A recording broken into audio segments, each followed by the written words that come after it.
Hello नमस्कार, जय हिंद, वंदे मातरम। आप देख रहे हैं जियो न्यूज और हम आपके लिए लेकर आए हैं देश दुनिया की, आपके राज्य शहर की सिलेक्टेड काम की फटाफट बड़ी खबरें। लेकिन उससे पहले यदि आपने हमारे चैनल को सब्सक्राइब नहीं किया है तो चैनल को सब्सक्राइब करके बेल नोटिफिकेशन ऑन करें और इस वीडियो को ज्यादा से ज्यादा लाइक और शेयर करें। बड़ी खबरें देखने से पहले आपके लिए आज का सवाल, भारत के प्रथम राष्ट्रपति कौन थे? Option A doctor Sarvepalli Radhakrishnan, option B doctor Rajendra Prasad, option C Zakir Hussain और ऑप्शन डी वीवी गिरी। इस सवाल का जवाब हमें कमेंट करें और आप किस राज्य और शहर की ज्यादा खबरें देखना चाहते हैं हमें कमेंट करके बताएं ताकि हम आपके राज्य शहर की ज्यादा खबरें दिखा सकें। चलिए अब देखते हैं आज की फटाफट बड़ी खबरें।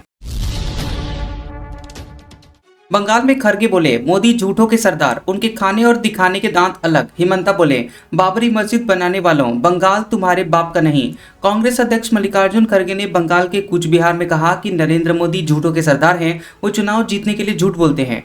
खरगे ने कहा कि अगर सरकार महिला आरक्षण लागू करना चाहती है तो वह ऑल पार्टी मीटिंग बुलाए और सबसे पूछे कि इसे कैसे लागू करें। लेकिन मोदी सरकार ने पार्लियामेंट का सेशन बुलाया ताकि दिखा सके कि उसे महिला आरक्षण की परवाह है। और सच तो यह है कि मोदी के खाने और दिखाने के अलग अलग दांत हैं। असम के मुख्यमंत्री हिमंत बिस्व शर्मा ने बंगाल के ही मेदिनीपुर में कहा कि आज बंगाल में कोई हुमायूं कबीर बोलता है कि यहाँ बाबरी मस्जिद बनवाऊंगा, अरे तुम्हारा बाप की जगह है क्या।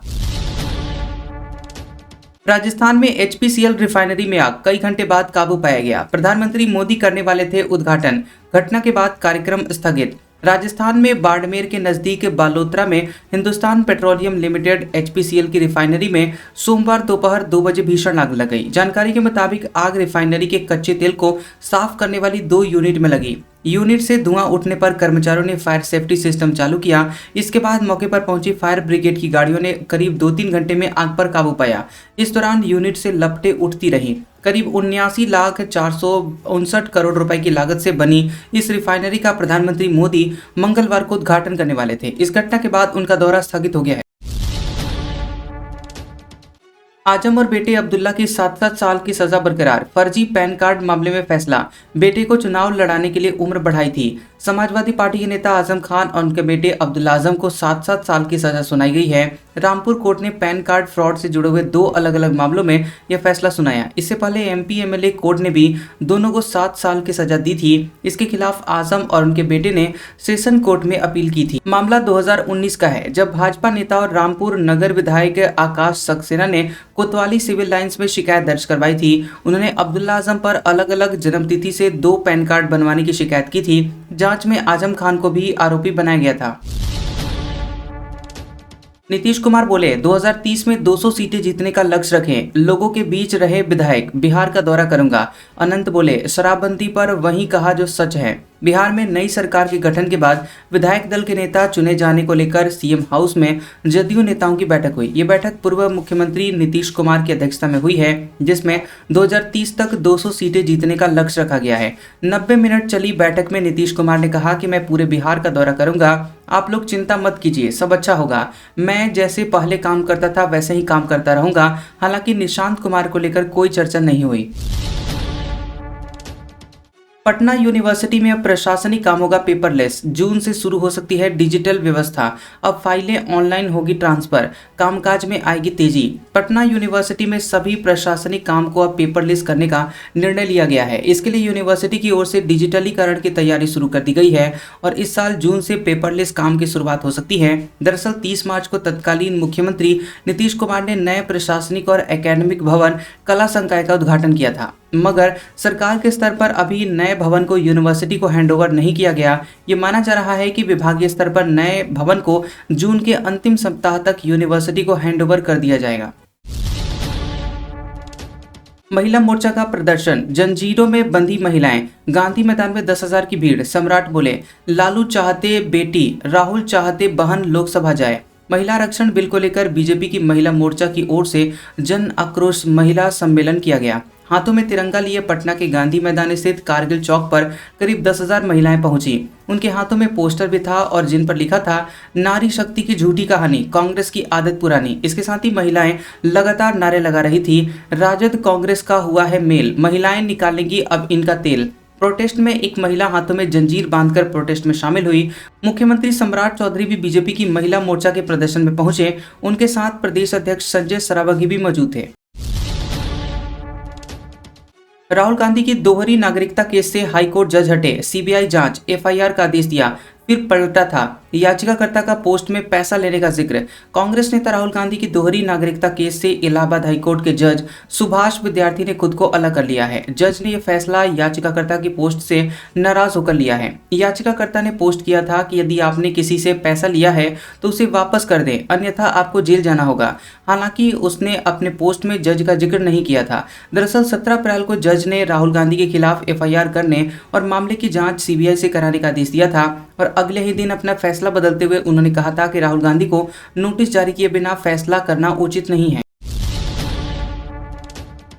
चांदी 1,214 रुपये बढ़कर 2,51,000 रुपये पर पहुंची। सोना 347 रुपये बढ़कर 1,52,000 रुपये 10 ग्राम हुआ। इस साल 19,000 हो चुका है। सोने चांदी की कीमतों में 20 अप्रैल को बढ़त है। India Boolean and jewellers association IBJ के मुताबिक 10 ग्राम 24 कैरेट सोना 347 रुपये बढ़कर 1,52,000 पर पहुंच गया है। वहीं 1 किलो चांदी 1,214 रुपये बढ़कर 2,51,000 रुपये पर पहुंच गई है।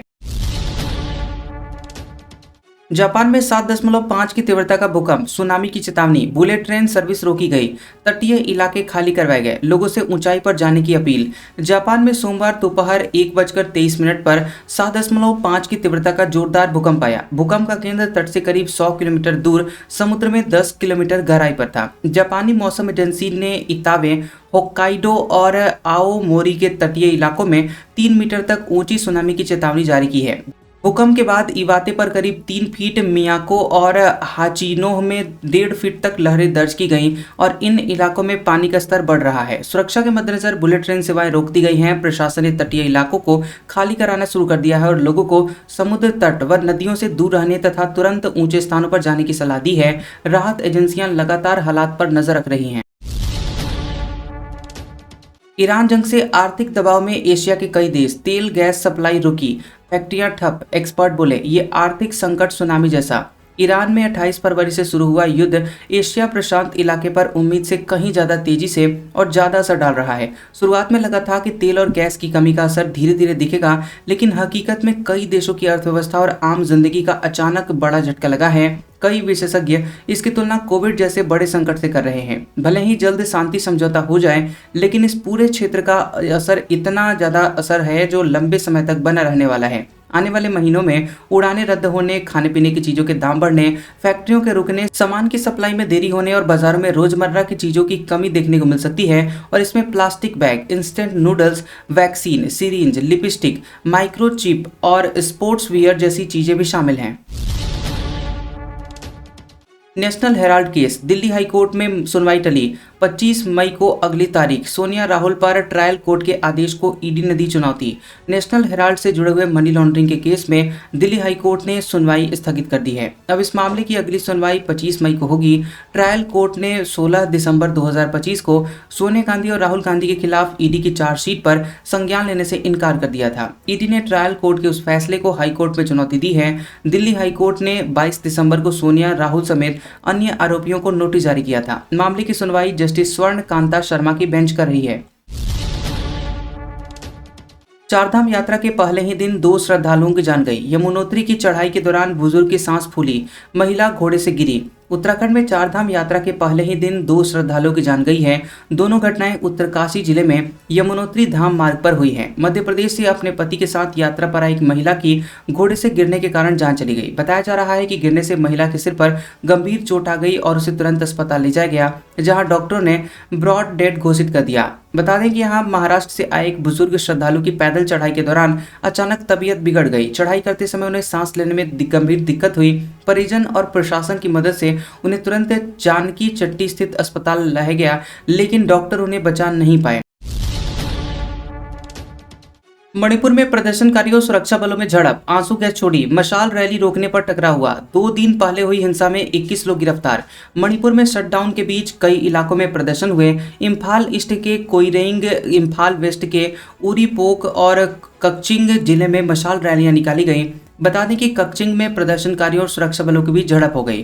भीड़ को हटाने के लिए सुरक्षा बलों ने आंसू गैस, स्मोक बम और स्टन ग्रेनेड का इस्तेमाल किया। प्रदर्शनकारियों ने पथराव किया और झड़प में कई लोग घायल हुए हैं। उन्हें अस्पताल में भर्ती करवाया गया है। उमर अब्दुल्ला ने केंद्र से राज्य का दर्जा देने का वादा पूरा करने को कहा। बोले सरकार रोड मैप पेश करे। जम्मू कश्मीर के सीएम उमर अब्दुल्ला ने बीजेपी के नेतृत्व वाली केंद्र सरकार पर जम्मू कश्मीर को फिर से राज्य का दर्जा देने का अधूरा वादा करने का आरोप लगाया। उन्होंने कहा कि इस मुद्दे पर सरकार की ओर से कोई स्पष्ट जवाब नहीं मिला है। राजौरी जिले की नौशेरा सीमावर्ती इलाके में एक जनसभा को संबोधित करते हुए ये बातें कही हैं। उमर ने विधानसभाओं में महिलाओं के लिए आरक्षण लागू करने के मुद्दे पर भी बीजेपी को घेरा। उमर ने कहा कि क्या हमें आपके वादों को इतना हल्का समझना चाहिए कि आप उन्हें हर जगह दोहराते हैं। अब्दुल्ला ने केंद्र सरकार से आग्रह किया कि वह राज्य का दर्जा बहाल करने के लिए एक स्पष्ट रूपरेखा यानी रोड मैप पेश करें। सुभाष चंद्र बोस को राष्ट्रपुत्र घोषित करने की मांग खारिज। सुप्रीम कोर्ट बोला पब्लिसिटी के लिए सब करते हो, कोर्ट में एंट्री बैन कर देंगे। सुप्रीम कोर्ट ने नेताजी सुभाष चंद्र बोस को राष्ट्रपुत्र घोषित करने और आजाद हिंद फौज यानी INA को भारत की आजादी का श्रेय देने की मांग वाली PIL याचिका खारिज कर दी है। कोर्ट ने याचिकाकर्ता को न सुधरने वाला बताया और सख्त टिप्पणी की। सोमवार को चीफ जस्टिस सूर्यकांत और जस्टिस जॉय माल्या बागची की बेंच ने याचिकाकर्ता पिनाकपानी मोहंती को फटकार लगाई है। कोर्ट ने कहा कि वह पहले भी इसी तरह की याचिका दाखिल कर चुके हैं और अब अदालत का समय बर्बाद कर रहे हैं। MP की 23,634 पंचायतों 444 तहसीलों में लगेंगे विंड सिस्टम। हर 15 मिनट में मौसम और बारिश की जानकारी सरकार को मिलेगी। MP में अब खेती, किसानी और प्राकृतिक आपदाओं की निगरानी पूरी तरह डिजिटल होने जा रही है। प्रदेश सरकार ने राज्य की सभी 23,634 ग्राम पंचायतों में ऑटोमेटिक रेन गेज और सभी 444 तहसीलों में ऑटोमेटिक वेदर स्टेशन स्थापित करने की बड़ी योजना शुरू की है। इस काम के लिए कृषि विभाग ने निविदा जारी कर कार्यान्वयन भागीदारों से आवेदन मांगे हैं। इस सिस्टम की सबसे बड़ी विशेषता ये होगी कि अब मौसम और बारिश का सटीक डेटा हर 15 मिनट में सीधे सरकार के पोर्टल पर अपलोड होगा, जिससे सूखे और अतिवृष्टि जैसी स्थितियों की रियल टाइम रिपोर्टिंग संभव हो सकेगी। इस महत्वाकांक्षी परियोजना को केंद्र और राज्य सरकार के साझा सहयोग से जमीन पर उतारा जा रहा है। सरकारी आंकड़ों के मुताबिक एक ऑटोमेटिक रेन गेज की स्थापना पर लगभग 35,000 से 40,000 रुपए और तहसील स्तर के वेदर स्टेशन पर 1.5 लाख से 2 लाख रुपए तक का खर्चा आने का अनुमान है। आज का सुविचार, आंख में पड़ा हुआ तिनका, पैर में चुभा हुआ कांटा और रुई में दबी हुई आग से भी भयानक है हृदय में छुपा हुआ कपट। कैसा लगा ये वीडियो हमें कमेंट सेक्शन में जरूर बताएं। वीडियो पसंद आया हो तो वीडियो को लाइक और शेयर करें और ऐसी इंटरेस्टिंग वीडियोस देखने के लिए हमारे चैनल GOB न्यूज को सब्सक्राइब करें और बेल आइकॉन को दबाएं। और हमारे ओल्ड और लेटेस्ट वीडियोस देखने के लिए हमारे प्लेलिस्ट और कम्युनिटी टैब को जरूर चेक करें। तो मिलते हैं अगले वीडियो में, तब तक के लिए आपका शुक्रिया।